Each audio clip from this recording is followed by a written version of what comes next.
Yo, it's your boy DKB back with another episode of the Midnight Truth. Here to speak the truth, the whole truth, and nothing but the truth, so help me God. Alright, people, back with another reaction video. Today I just saw on my YouTube feed that Triple H is on Pat McAfee. I have not watched it yet, so I'm going to watch it.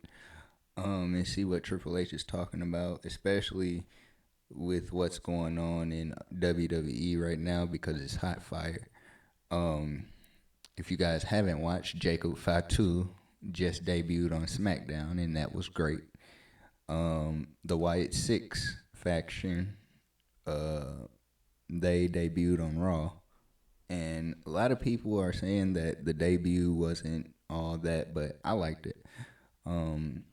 The cinematics of it. So, but as always, let's start off with the June 24th birthdays. So let me look these up. You know, I always do the famous people who you share a birthday with. So, if you have a birthday on June 24th, you share a birthday with Lionel Messi, the famous soccer player. You share a birthday with Snow the Product, the rapper. You share a birthday with Solange Knowles, Beyonce's sister.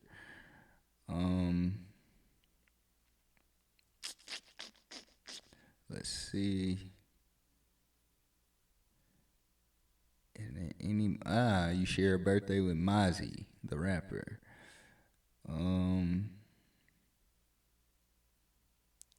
You also share a birthday with JJ Reddick. You share a birthday with Six Black, if that's how you pronounce his name.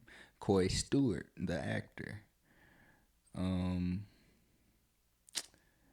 Rest in peace.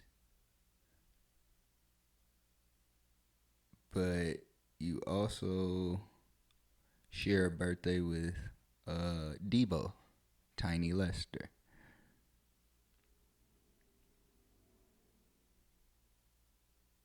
And I don't see any more June 24th birthdays. So if you share a birthday with those guys, congrats to you. But yeah, I wanted to talk about WWE today just for the simple fact, it's popping. I like the way that Triple H is doing things.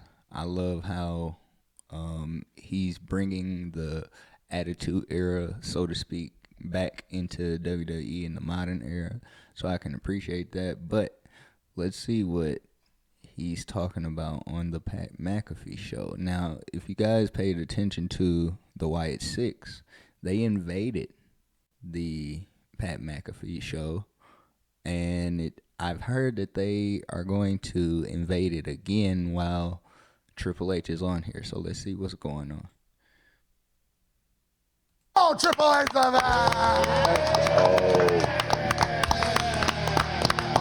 we're gonna put smoke and shit.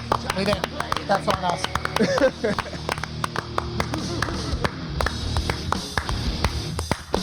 Legend.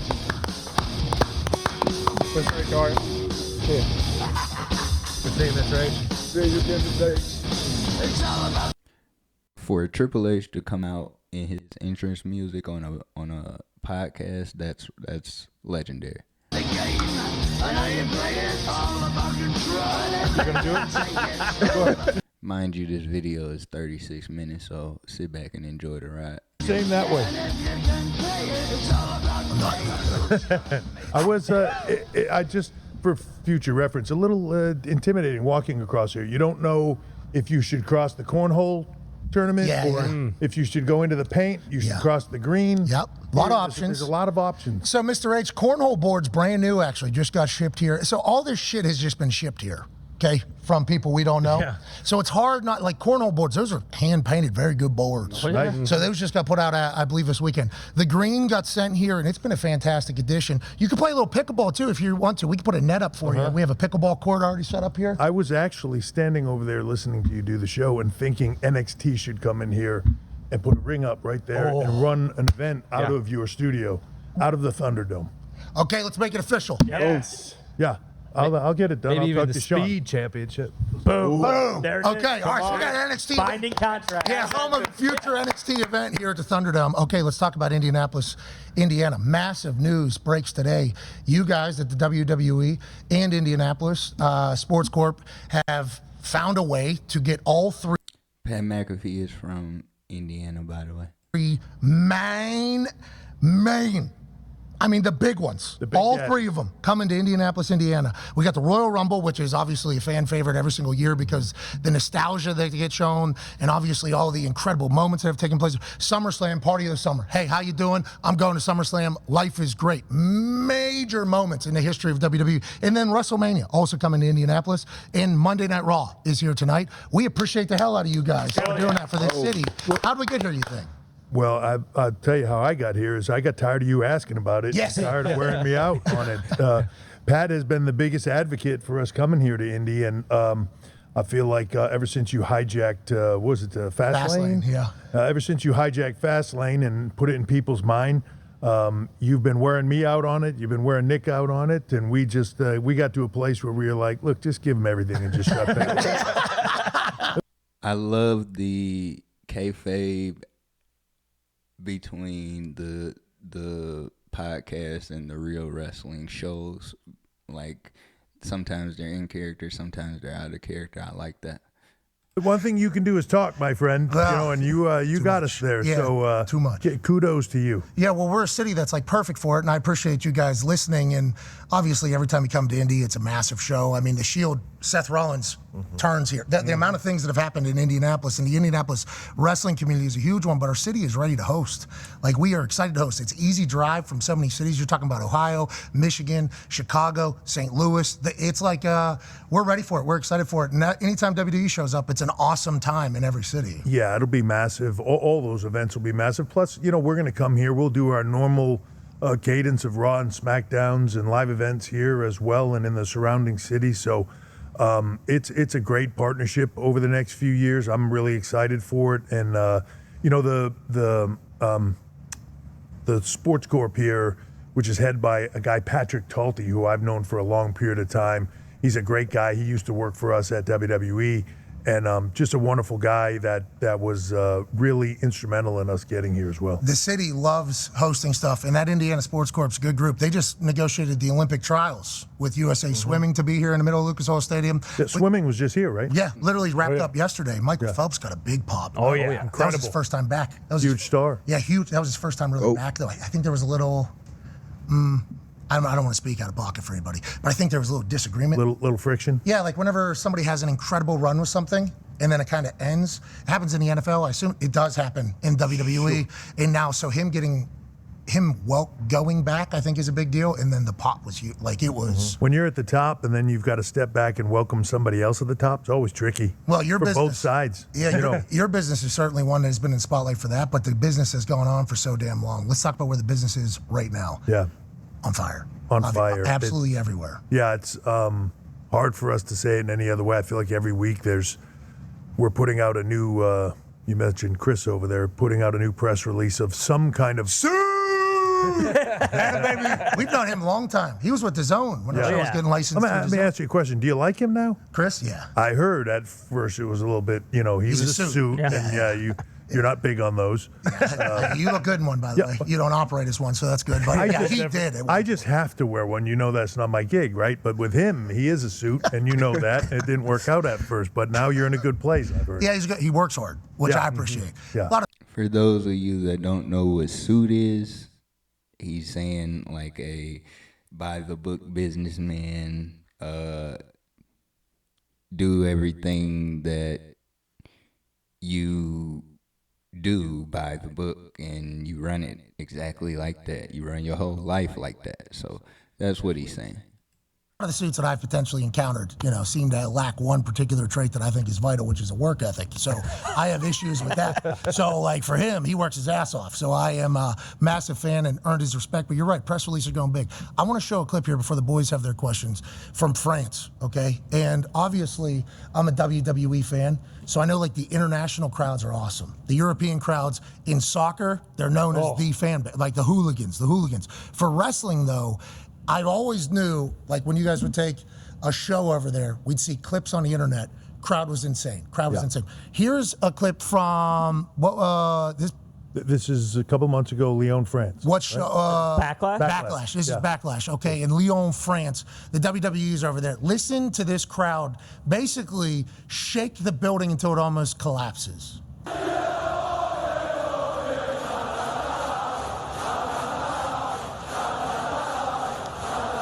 That France crowd was incredible.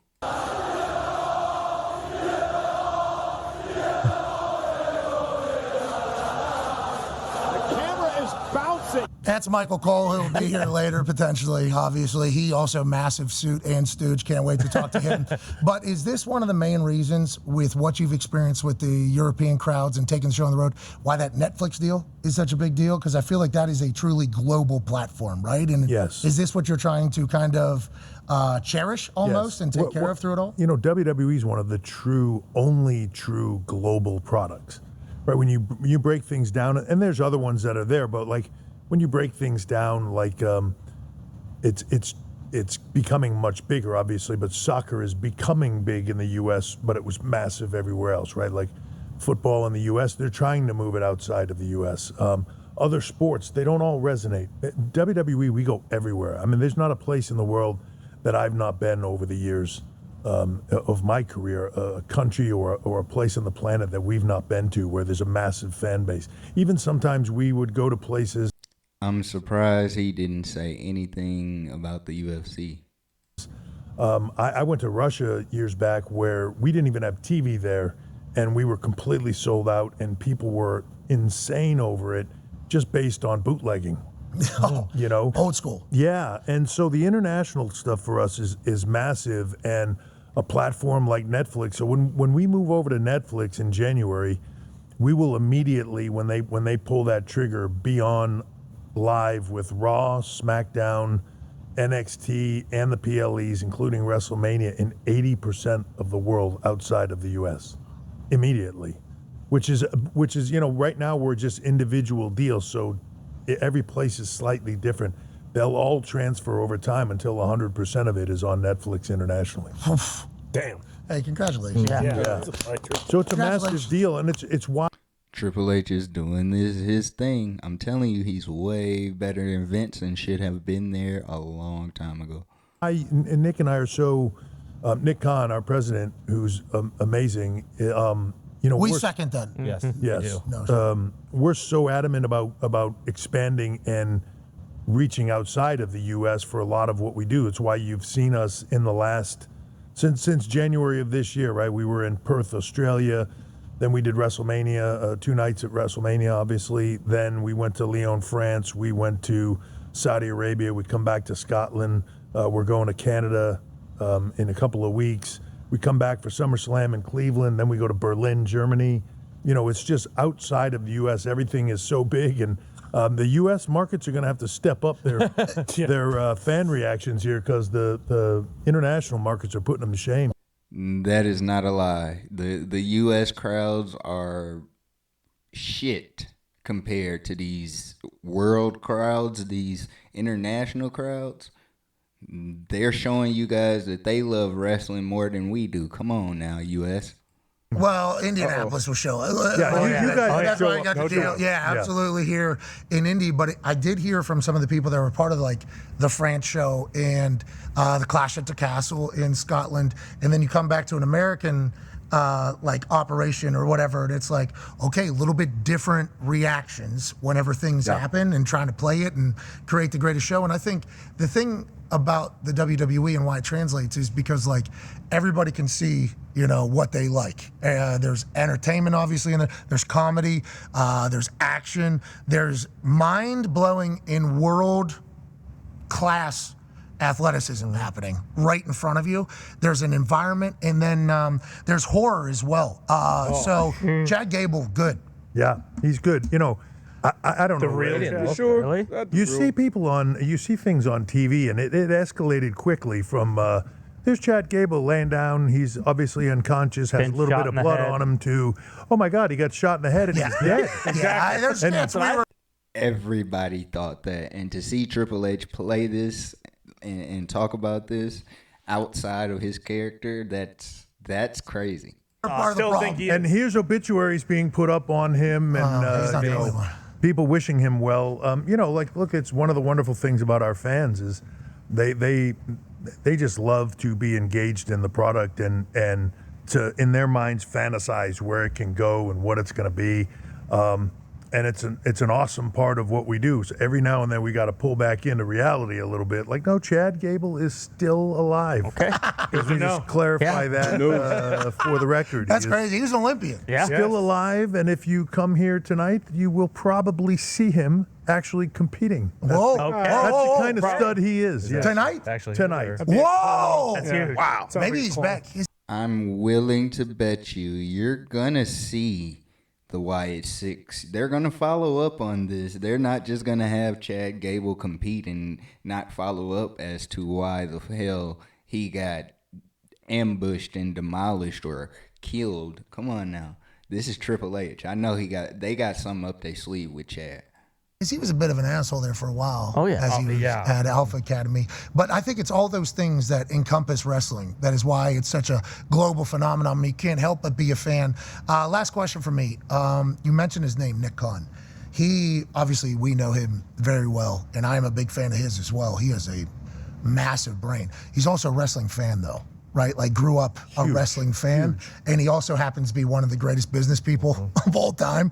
What a weapon that has been for the WWE, and I assume you feel that way as well. Massive, yeah. Like, look, I've never really met a better businessman than Nick that is so intuitive to just what is going on.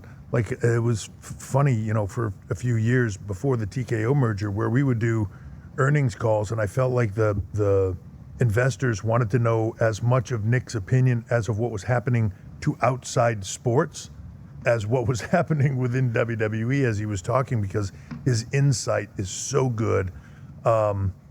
Plus, you know, it's funny that he, at one point in time, if you would look Nick up, he would be seen, it would be written like most powerful man in sports, right? He's doing all these massive deals.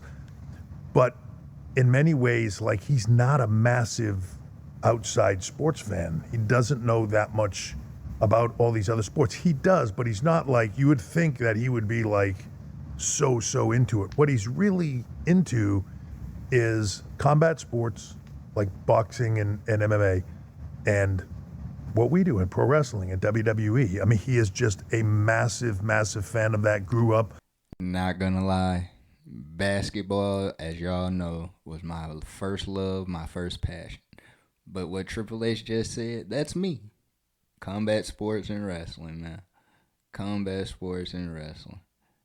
Was an usher at WrestleMania at Caesar's Palace. Was like, you know, he's...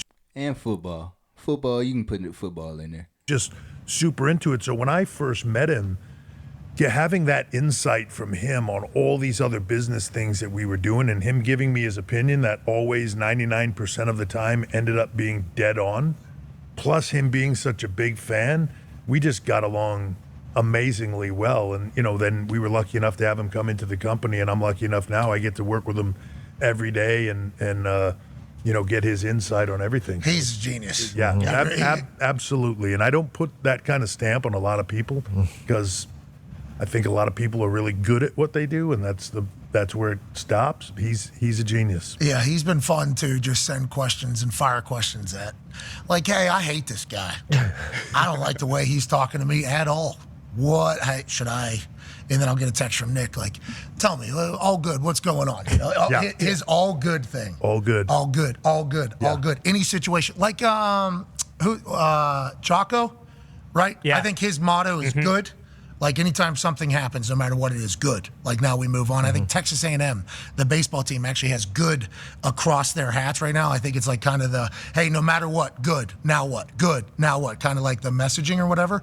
It's like that's Nick Kahn seemingly in like business. Like I only worry if Nick sends me a text and it doesn't say all good. Oh, I've never got one of those. If it doesn't say all good, I'm like, oh, something's going on. Yeah. We got to figure this one out. Connor has a question for you. So, Mr. H, as you go globally with the WWE, do you have to think about like people who are viewing the product for the first time ever? Like, will you specifically do things at certain shows or try and market in a certain way based on knowing the fact that, hey, there's some people in this country that have never, seen any WWE products. Let's do this tonight, or is that not even a thought, and you just kind of have a longer term plan where you're heading towards? So I think we have a longer term plan where we're headed towards, but there's always the one of the things that is so great about what we do is we run the gamut of across like everything, right? From across like every race, every nationality, everything. But then we run the family thing of like grandfathers and grandmothers are watching with their grandkids and their kids, and you know what I mean? And it goes down the line. So you sort of have to, I feel like you sort of have to look at it all the time of like, this might be this kid's first day watching this. And you don't want them to be there like, I have no idea who this is or why this is important. You always want to you don't want to insult the people that watch every day and overly tell them everything. Same point in time, you want to keep it for the people that don't know, make sure that they have at least of a base understanding of it while they're watching it to get what's going to happen. And I think that's where Vince failed and dropped the ball. And the other great thing about what we do right now is everything, no matter what it is at the touch of a button on the internet. So, you guys have leaned into that, though. Oh, yeah. Yeah, with our social media following, with billions of people that we're the number one, I think we're like the number 7 channel on all of YouTube or somewhere in that range, which is not sports, like for all of YouTube, the following is massive. The amount of traffic we do is massive, but you can utilize that as a weapon because when people don't know something, if you just give them enough information, they can go look for it. They'll go find it, and it's right there in front of them. So live in Dom's kiss. Legitimately, that USA ends show. Immediately afterwards, the arena knows. Arena sees everything that takes place. And for those that don't know, Liv is our champion. Right. Okay? Oh, yeah. And she's currently seemingly hard to trot for this scumbag named Dominic Mysterio, who has a mommy who's currently injured by Liv Morgan. You guessed it. So it's quite a conundrum for this dirtbag, Dominic. And Dom, when you look at him, it's not like you look at Dom and go like, well, this is the guy that all the chicks are chasing. Incredibly ugly. Yeah. Right. I mean, the hair is fantastic, but he does have good hair. It's a good flow, and obviously his moxie. That motherfucker look like Eddie Guerrero for real. Seen his confidence is something that he shouldn't have. But he has no self-awareness. That's kind of the Dominic Mysterio thing. Rey Mysterio, we love. Boy, we love him. But apparently, but he doing his thing though. Dom's a machine though. Yes, it certainly it has to be. My respect for him has certainly started to. In moments, I'm like, all right, Dom, and I'm like, nah, I remember the guy sucks, and then I have to win. But anyways, that happens immediately. There he is. There he is. That's good lettuce. Look at that mustache, though. It embarrasses everything happening on top. Gross. Yeah, this guy stinks. Nonetheless, his kiss with Liv happens immediately after the show ends, but it's still in the. I love how Pat is in character too. Arena. Then all the videos from the arena go, and it's like 100 million, 200 million views. And you guys like utilize social media as a part of your entire product. And it feels like WWE has always been ahead of the curve of everybody else. Legitimately feels that way. Do you think it's because everybody in your business has like a content mind? Do you think it's because it's not as big as people might think? There's only, I don't want to say only a few people, but there is a smaller amount of people that are kind of directing traffic in that. Why do you think you guys lean into shit before everybody else? I think our fan base is just so ravenous for it. Like, there's really nothing else that episodically airs. If you want to look at us, like I say this a lot, we're not a sport. We're a movie about a sport or a TV show about a sport, right? So the interest of all the other things happening are just as great as what happens in the ring. But people are so interested in not only those storylines, but then who are the real people behind those storylines? And just the drama of all of it. So if you're younger or if you want to buy into it that much, the drama of the storylines, if you're in a different mindset, the drama of what's happening behind the scenes. Is that guy leaving? Is he signing his contract? Is he going to stay? I heard he's got problems with management. They're trying to restrict his style. Whatever they're burying him. Yeah, he got shot in the head. Whatever your mindset is to where you want to go with this, you can go there and follow up with it on a regular basis. And the content, it's easy to watch, it's easy to understand, right? So you can sit on a bus or a train or in your car or whatever and just watch clips, and they do massively well, right? Yes, you guys crush on the internet, obviously. Yeah. D-Butt has a question for you, Mr. H. Yeah, we had the final boss on the show. A lot of people don't know this, but obviously athletes, regardless of how long you've been in the game, how long you played, you still kind of get those butterflies or nerves before a match. Obviously, we grew up watching in the Attitude Era. What are those nerves like now, being the CCO behind the scenes? Are they similar to when you were a superstar in the ring, or kind of different, or how does that play out? So I say this a lot to explain it. It's like having your career and what that means to you, the nerves of being a player, the moment before you walk on the court or the field or in the ring or whatever that is, those nerves that because you're so passionate about what you do, but then being a parent and standing there and watching your kid go do it. The nerves that you have for them, the passion that you have for them to go do it, right? The internet will joke a lot about my NXT or the WWE kids or whatever it is. It kind of is like that because you're invested so much in all these talent, men and women who are trying to do what you did, live their dream and have these moments, and you try to write all this stuff, and then they bring their spin to it and put their stamp on it, and you want it to be so good for them. That it's just I think the butterflies are almost worse for me now watching, and then especially when they're doing dangerous stuff, which a lot of this. I can only imagine how the nerves are of him watching the product instead of being in the product. I can only imagine. It's probably 10 times worse. I mean, he's not saying it right now, but it's probably 10 times worse. They're professionals and they're highly trained to do it, but there's very little space between something being part of the show and something being overly real here. Almost falling off the top ropes. Yeah, sure. And you sit there and you hold.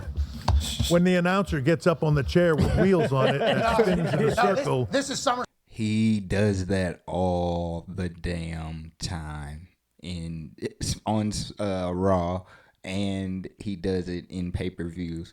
I'm pretty sure Triple H be like, if you don't sit your ass down, Pat. SummerSlam in Nashville. This is SummerSlam in Nashville, and that's little Nate, Charles Robinson right there. And that is me go, oh my God, I'm about to fall right on little Nate right here. And then I just stumble off onto Baron Corbin. And then that has been in my mind forever. So anytime somebody's like, you getting back in the ring, I'm like, there was a moment where I thought I was dying. And the only person I could see was little Nate. And he's like, what do you need from me? Good luck. But that could happen at any moment. That could literally happen at any moment whenever we're watching anything that's taken over. Can happen at any moment. We were just in Scotland. Damian Priest goes to do a dive over the top rope, just slips. That was crazy. Like probably quarter inch, half inch, foot slips off the rope. His ankle gets caught up in the top rope, and in one move, he is hanging upside down by one leg. Looked like he killed himself. Looked like his leg just snapped. Looked like everything tore, the joint snapped, and all this stuff. Here it is. There it is. And we have communication with the referees and everything like that, and now they're trying to figure out how to get him out of there. And Drew McIntyre's like, we're in Glasgow, so yeah, I'm just gonna kick him till he falls out. Yeah, but when you see that, that's live, right? I'm like, oh my God, show's over. We're gonna have to get him out of there, stretcher him out, and my wheels are immediately spinning about where we go with this. And we ask, is he okay? And then a few seconds later, he says he's fine. And I'm like, there's no way he is fine. And we ask again, he says he's fine. And he gets up and I can see him and he's like, he's adamant that he is totally fine. I'm like, okay, so we're going to watch. I'm thinking maybe adrenaline here, but he turned out he was. Shout out to Triple H for caring, though. Like, the way he just broke that down, I don't think Vince would do what Triple H just did. But I think Triple H can relate more because he was a wrestler too, you know what I mean? Totally fine, but that stuff happens all the time. So when you talk about nerves, it's It's the nerves of how well this will go. It's the nerves of the moment in time. It's the nerves of the big event. It's also the nerves of, I want these kids to all come out of here safe and in one piece when it's over, and their safety comes, first and foremost in everything we do. So there's nerves all the way around. Might be worse for me now. When I was, 25, 30 years old and I was going to the ring, I just didn't care. I just wanted to put on a good show, and I didn't care what happened to me or anything else. Everything hurts. Everything. That's something that doesn't get talked about enough. Those ropes hurt. Like, I want to run ropes. That'll be fun. I got drunk and bought a ring. Them ropes are airplane cables, cables to stop an airplane, just so people understand what those ropes are. Those aren't actual ropes. Those are steel cables that stop an airplane, people. Whenever I was a rookie in the NFL, I found out you could buy wrestling rings on the internet. This is a shocking story. Yeah, right. I would have never seen that. I was getting ready to come, Yeah. I was getting ready to come hit you. I was going to do it all. So I bought one like 2, 3 a.m. or whatever in the summer. Thing shows up on an 18-wheeler. A few months later, I'd forgotten that I had ordered it, obviously, put it into the barn, put the whole thing together. It took me like 8 hours with a couple friends to figure out how to put that thing together that everybody's doing every single day. And I'm like, this will be fun. We worked our asses off to get in here. I run the ropes like the first time. I'm like, that hurts so bad. So when am I ever going to do that? Never. So then I'm like, let me go ahead and drop an elbow here in the middle of the ring. We'll do people's elbow. We'll do the whole thing. Boom, bang. I hit the ground. Every bone in my body cracked, and it hurt so bad. And I'm like, okay, so I'm never going to do this again unless I'm signing up to get injured. So literally everything that happens in there hurts. And I think that's why the more you learn about the business. And I love the fact that he's given his perspective on the physicality of the ring. Just the more you appreciate it. That's why your fans, I think, continue to get deeper and deeper and deeper and deeper, because there's like so much respect that needs to be shown to everybody that's in there, and it's insanity. It is absolute insanity to go in there and do it. It's also why, because you still get people every now and then that don't watch and don't understand it that will come up to you if you're a performer in this business and say, isn't that fake, right? It's fake, isn't it? You know what I mean? Isn't that fake? And it's like, yeah, no, the word fake bothers them so much because of what they go through on a day-to-day basis. Yes. It's like getting hit by a bus every day, and that ain't Finally, somebody has broken that down. fake. And all the stuff that you go through is not fake. Is it a storyline? Is it predetermined? Whoa, no. Yeah. No. Answer no. No. You're right. The answer's no. Thanks. You're asking questions. We're answering them. And but that word for people angers them so much because of what they go through, and how much they'll have given of themselves and their bodies when they're done their careers. Yeah, but happily for people's entertainment, Yeah, and the crowd's reactions. Yeah. Like, you watch all those documentaries about wrestlers and movies that are made about wrestlers. It's like that crowd reaction is literally. That is the thing. Yeah. That is the entire thing. It is hard to put down, and unlike any sport where, if you're a player in the NFL, even if you're a boxer, an MMA, a fighter, whatever that is, your job sort of is to shut out all that outside noise, focus on your task, and go do it. In our business, the task is make them make noise. So you're keenly aware of every single reaction that they have, and that's the addictive piece of it. It's like a drug. That adrenaline that you get from that crowd, that electricity, that reaction is like nothing else. And it's why you see performers sometimes way past when they should be doing it, still doing it. Yeah. Chase the dragon. Yeah. It happens in, I think, every sport. But in wrestling, it feels like it is the preeminent thing about dealing with post-time. Ty has a question for you, Mr. H. Yeah, Mr. H, when it comes to Netflix, and obviously this is a ways away and you have shows damn near every single night, so you have a lot on your plate already, but have you thought at all about how you might kind of tweak some things and change it for the Netflix area with it not being on traditional linear TV? Or is it one of those things where it's like hey, if it's not broke, don't fix it. We don't want to go to Netflix and then have people be like, well, this is a completely different product. Why is it look different? Like, have you thought about what small changes or what you'd maybe like to try on Netflix that They are asking the right questions for real. you're not necessarily afforded being on TV? Absolutely. And we spend large chunks of our time every day. When we're not thinking about business at hand now, we're thinking about those moments. So in the fall, as the shows shift around, and then once we get to Netflix, Netflix is a completely different animal. It's a streaming service. How are commercials going to work? How are breaks going to work? What's the length of time? What are the restrictions? What are not restrictions? Like right now, just as an example of us being on Fox, and if the crowd chants "Holy shit" or something much worse, they just take that audio. Sometimes they take the picture and the audio off, and it's just black screen. Oh yeah, you're talking about The Rock. Yeah. Well, the Rock. There was a big message being delivered, and you guys just want the complete nothing. Remember, that was your decision. Yeah. Look, The Rock comes in and you sort of kind of can't tell The Rock what to do, right? Like, what are we going to tell him? So he does what he does, but we won't have those issues. Netflix, right? The ability to be live globally, the ability to have everything seen all at once everywhere. It's a game changer. I like that a lot. Changing moment, and This might be better than Attitude Era for real. I think in many ways, not to disparage other partners because we want to be everywhere, but like that's sort of where the world is heading, right? Is streaming services. You see the NFL sticking their toe in the water.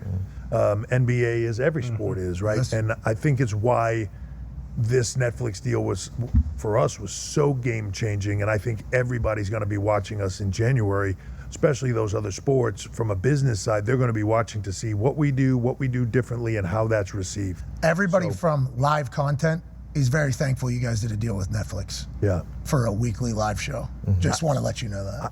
I think it's going to revolutionize that for everybody else. Oh yeah. And opens that Fingers door crossed. massively. So, yeah, look. Crush it. Come on. Yeah, you're 100%. As soon as I saw you guys sign for how many bucks? Okay. It had to be live. It had to be at the beginning. Is all you really need to know. It's for live entertainment. So that's wrestling with a Netflix deal. Does the NFL have a Netflix? Oh, they do. They do. How much is that one? Oh, wow. Wait a minute. Don't be a selfish prick here, Pat. Send the congratulations where they are.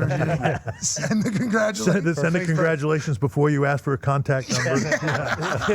Exactly. Yeah. No, but it's awesome. You guys have always done that, though. Literally started the WWE Network before anybody else started their own, and everybody tried to do it. And then now you guys have figured out how to make that a profitable, both international and domestic with the Peacock. I mean, it's just like... It's been the secret of WWE since the beginning, sort of, when there were all the territories, WWE saw cable television coming.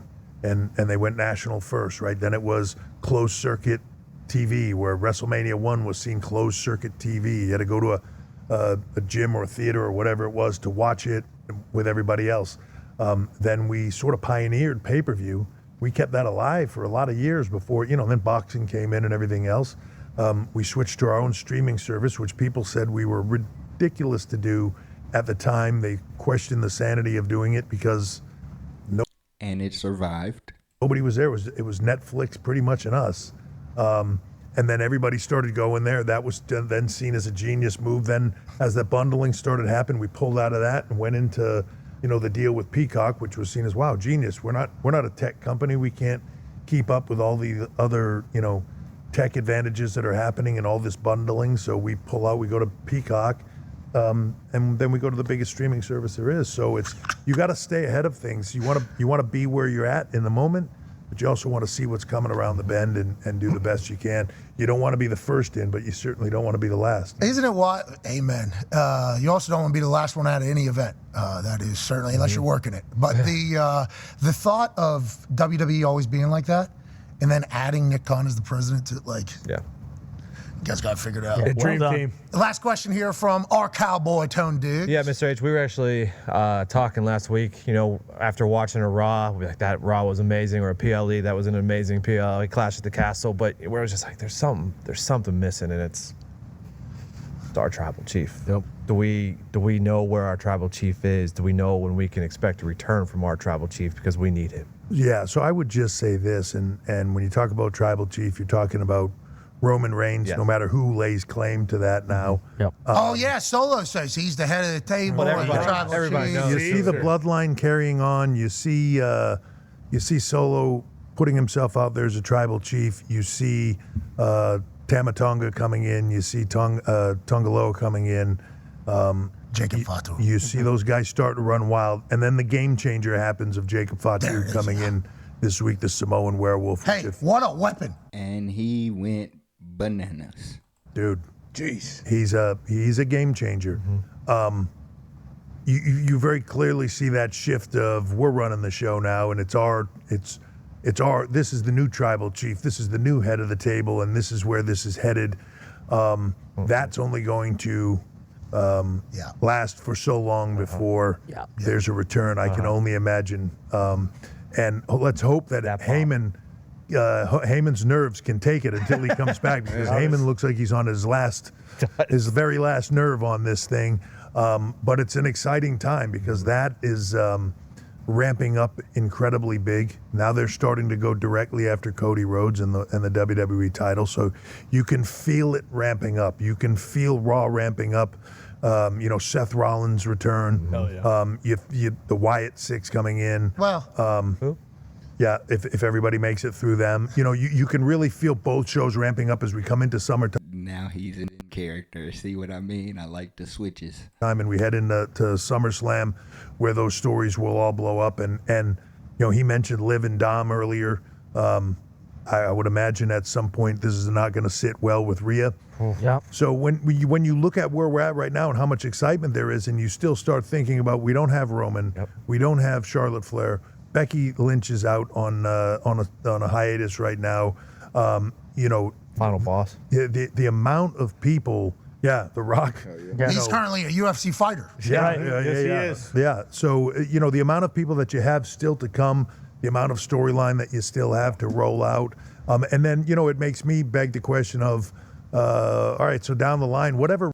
And they have a lot of talent out, like a lot. Resolves around the bloodline, whatever resolves around the Wyatts, like, man, that's, if those two come together, that's intriguing as hell, isn't it? Whoa. So, it's as I said earlier, it's thinking short term, it's thinking today, it's thinking midterm, and then it's thinking long term, and just constantly planning for the future. But as Pat said eloquently earlier, the future is very bright right now. Yep, And, I would say. we got the hottest announcer on the planet on Yeah. Not everybody feels that way. Monday night. I'm sure you've heard that. a few times. I'm very lucky to be there. I do. And luckily, Michael Cole is here today. Oh. I don't know if you know, but today's his birthday. Is it? Today is his birthday. Happy birthday, Michael Cole. And that also makes me get more intrigue on what are the Wyatt6 gonna do. You would know. You're his boss. Oh my God. Wow. Every week you tell us it's his birthday, so it might as well be again today. Well, I'm going to guess, because a lot of people are, after it happens on Monday Night Raw or whatever, people were like, that's not his birthday, and they look on. You guys all right? The hell? See, They're doing it again. that's, I think, Foxy's been doing. Foxy's been putting that up. Foxy's been putting that up all Frozen. Come on. We're is frozen that? back here. Nope. Okay, we're back.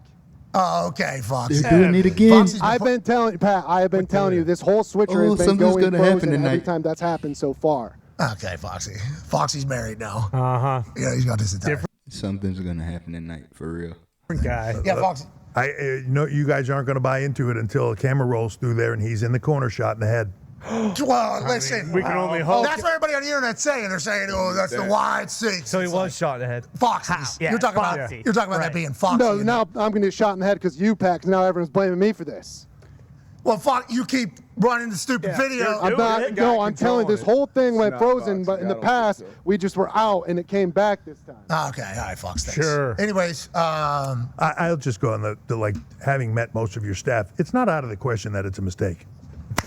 You're right. Exactly. bingo. Thank Exactly. you. That's what I'm saying this Get whole it together time. back. Though They playing it off.